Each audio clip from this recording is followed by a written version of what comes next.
આપણને આપી, અનેક લોક વાર્તાઓ મારા ને તમારા સુધી પહોંચી. સાહેબ, ધરતીમાં ધરબાઈ ગયેલી વાર્તાઓ મારા ને તમારા સુધી પહોંચી.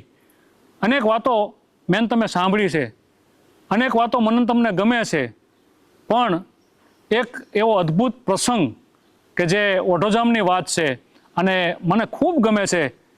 આજે આપ સૌ મળ્યા છો ત્યારે આપની સામે રજૂ કરતા મને ખૂબ આનંદ થાય છે અને તમને પણ ગમશે કે બરોબર કંડલા ડુંગરની બહાર એક નાનકડી શિલા પર ઓઢોજામ બેઠો છે અને ખોડાની માલકા જેસલ ને જખરો બે દીકરા રમે છે.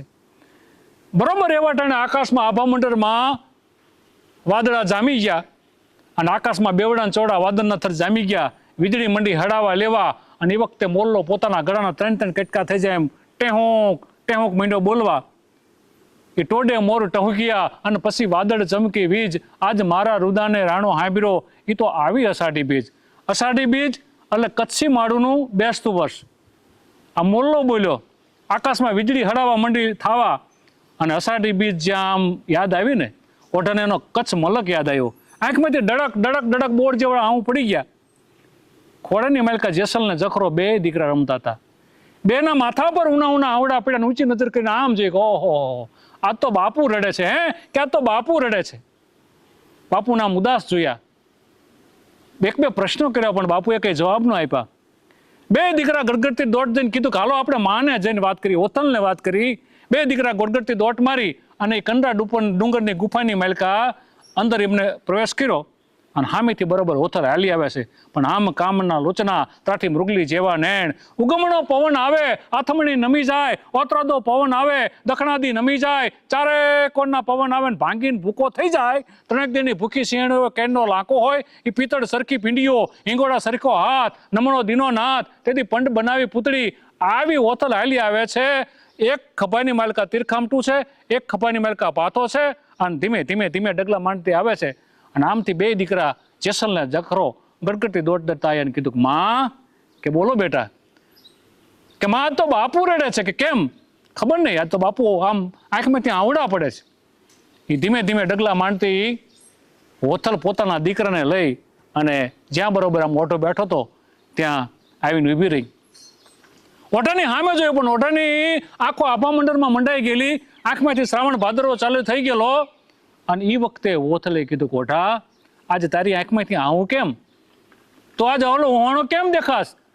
અને તેદી ઓઢાએ ઓથલને કીધું, આમ આભામંડળ સાંભુ નજરે કે ઓહો ઓથલ જોતો કરી. આકાશમાં બેવડા ઓદડા વાદળના થર જામી ગયા. એ ગડહડીએ હજદડ યાબ વડકડ મંદ પ્રબડા મલકતી, દીપ્તિએ ખડખડ હસીને મોટા, શ્યામ ઘૂંઘટ સુપતી, અબડા અકેલી કરત કેલી, વ્યોમ વેરી લરવરી, અહાડ ઘમઘમ ધરા ધમધમ, વરળ ચમચમ વીજળી. અહીંયા બરોબર આભામંડળમાં આકાશમાં બેવડાન ચોડા વાદળના થર જામી ગયા હે. એ ગડહડીએ હજદડ યાબ વડકડ મંદ પ્રબડા મલકતી, દીપ્તિએ ખડખડ સિનવટા, શ્યામ ઘૂંઘટ સુપતી, અબડા અકેલી કરત કેલી, વ્યામ વેરી લરવરી, અહાડ ગમગમ ધરાધમ, વરડ ચમચમ વીજળી. બારે મેઘ ખાંગા થઈ ગયા છે.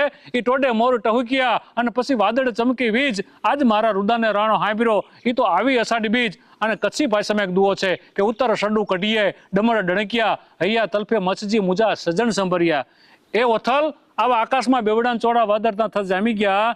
આ મોરલો હડાવા કરીને ટહુકારા કરે છે એટલે મને મારો મલક કચ્છ યાદ આવ્યો છે. હાલને આપણે આપણા મલકમાં વયા જઈએ, કચ્છમાં જઈ. અને તેથી મિત્રો એ ઓથલને મોર વેરી જેવો લાગ્યો હતો. ઓથલ મોરને ઠપકો આપે છે કે મતલય મોરલા અને તું લવતો આગો જા.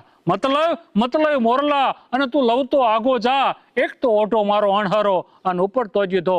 એ મોર તું ટવકા કરશ ને, મારા ઓઢાને એનો મલક યાદ આવે છે. અહીંથી ક્યાંક દૂર જઈને ટવકારા કરજે. અને તેથી મિત્રો એ મોરે બહુ મજાનો જવાબ આપ્યો કે અસી ગીરી વરજા મોરલા, એ કંકણ પેટ ભરા, અમારી રત આવીએ ન બોલીએ તો બાપ અમારા હૈડા ફાટ મરા. એમ આપ જેવા માઢુડા બેઠા હોય, શબ્દના મરમી પાળખું બેઠા હોય, ત્યારે વાતો કહેવાની ખૂબ મજા આવે. તો આ વાત આપણને ગમી છે. આભાર. હરિઓમ તત્સત. જય માતાજી.